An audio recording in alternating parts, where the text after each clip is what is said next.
J'adore. Nous élisons alors. On va être poète.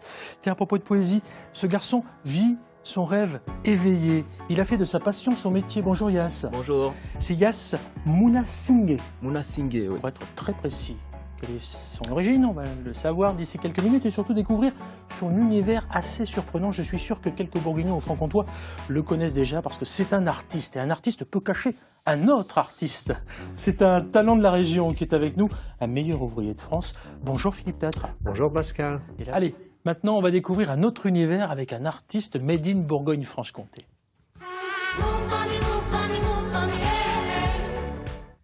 C'est Yass Mounasinghe qui est avec nous. Vous êtes installé à Autun, dans un atelier galerie, passage Balthus. Vous êtes originaire du Sri Lanka et à l'âge de 10 ans, vous êtes arrivé en France pour réaliser votre rêve. Et je crois qu'on peut dire que le dessin a été finalement votre moyen d'intégration pour communiquer avec les autres. Résultat, grâce à votre coup de crayon, vous avez eu vos premiers amis, c'est ça? Oui, notamment. Et je ne savais pas encore que j'allais réaliser mon rêve quand je suis arrivé. Mais en tout cas, la France m'a permis de réaliser cette passion qui est le dessin depuis toujours. Oui, depuis votre enfance, depuis vous dessinez. Vraiment toujours, oui. Donc on en parlait, mais c'est que voilà, enfin, d'où vient la vocation, on se pose la question parfois. Moi, en tout cas, avant même de savoir écrire, je voulais dessiner. Donc j'ai eu cette chance-là, et ensuite d'arriver en France, effectivement, dans un contexte particulier et difficile. Et ensuite de pouvoir vraiment m'épanouir à travers l'école également. L'école qui vous a sauvé? Oui, je crois, oui, vraiment.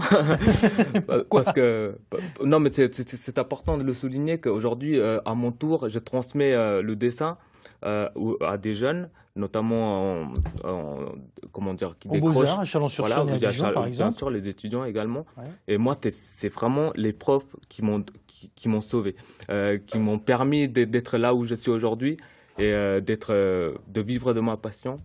Donc, je leur dois toujours ça à l'école. J'essaie de faire pareil aujourd'hui, un peu modestement, peut-être de façon un peu médiocre aussi, je ne sais pas.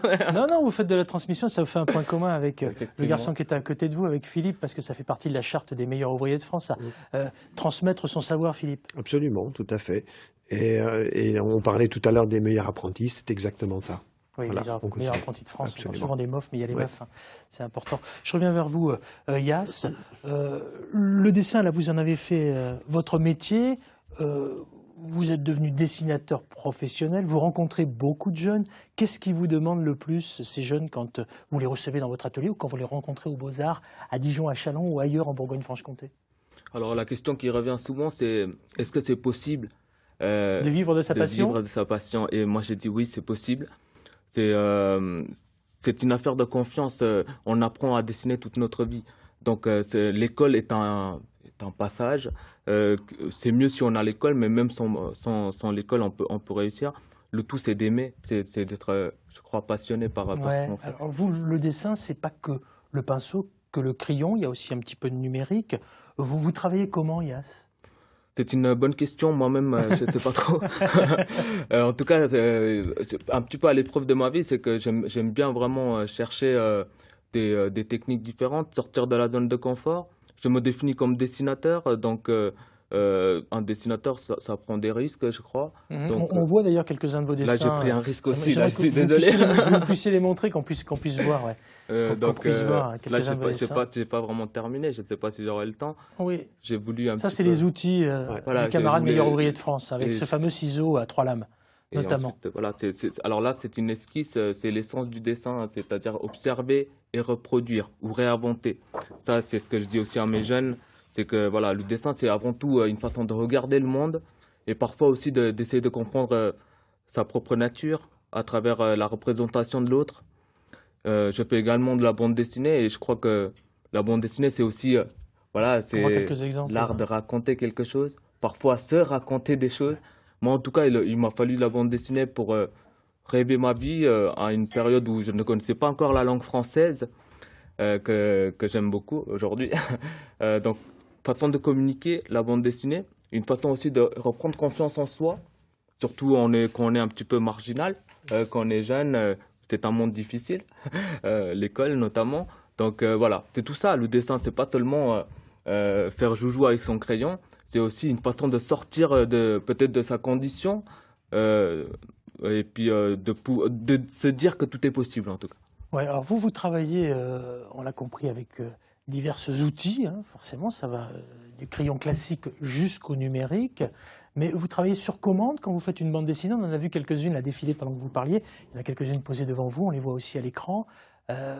Vous êtes vous l'illustrateur, donc vous avez une commande par un scénariste, ça se passe comment? Tout à fait, c'est généralement des scénaristes ou des éditeurs qui viennent me solliciter. Et donc voilà, je suis la main qui dessine pour eux. D'accord, mais vous avez un univers particulier où vous dessinez tout et n'importe quoi finalement. Si je vous passe une commande, je dis n'importe quoi, de voiture, vous êtes capable de me faire une bande dessinée sur la voiture. Si je vous passe une commande, on voyait le Moyen-Âge tout à l'heure avec les enfants, du Moyen-Âge, etc., de la science-fiction, vous faites tout? Oui, j'essaie en tout cas. Je crois que la bande dessinée est le meilleur outil pour ça. Quand on est dessinateur, on aime dessiner. Et généralement, ce qu'on ne sait pas dessiner, on essaye en tout cas de dessiner ce qu'on ne sait pas dessiner. Et voilà, la BD, c'est ça. On me demande souvent de faire des choses très différentes. Et c'est pour ça que je m'ennuie vraiment jamais dans mon métier que j'aime vraiment. Oui, et qu'on peut découvrir vraiment dans le passage Balthus, dans cet atelier galerie hein, finalement qui est installé à Autun. Autun, ma ville d'accueil. Voilà, où vous dessinez presque devant tout le monde. Hein. Oui. Et ça, c'est quand même une particularité, c'est surprenant. C'était assez particulier effectivement parce que généralement on travaille seul un petit peu pour la concentration. Alors j'ai fait les deux. Hein. Je me suis habitué maintenant à travailler avec les gens qui me font coucou en passant devant et je remercie d'ailleurs la ville d'Autun hein, qui m'a accueilli quand j'étais plus jeune et du coup j'ai pas mal voyagé en France mais je suis revenu m'installer aujourd'hui en tant que professionnel à Autun. Bah vous aussi, vous êtes formidable. Vous avez toute votre place ici, comme Philippe, comme Coco, comme tous ceux qui sont avec nous chaque matin, du lundi au vendredi. Et moi, je dis bravo. Si on va aller faire un petit tour sur votre univers, c'est facile. On va sur le net, on tape yasmunasinghe.fr, tout simplement, et on découvre tout votre univers, un artiste illustrateur pas comme les autres, de chez nous, de la région. Et moi, je dis bravo, super, j'adore. Et j'ai adoré notre rencontre avec vous tous, parce que franchement, des passions à transmettre comme ça, et des passions qui transpirent, ben, ça s'entend, ça se voit, ça se sent. Et je dis bravo. Bravo à vous, Yas, bravo aussi à vous, Philippe, chacun dans votre univers, vous dans le dessin, vous aussi un petit peu dans le dessin, parce qu'avant de concevoir le vitrail, vous nous l'expliquiez, vous faites du dessin, et puis au final, vous faites de très beaux vitraux. Donc moi, je dis bravo, bravo, bravo. Merci, merci.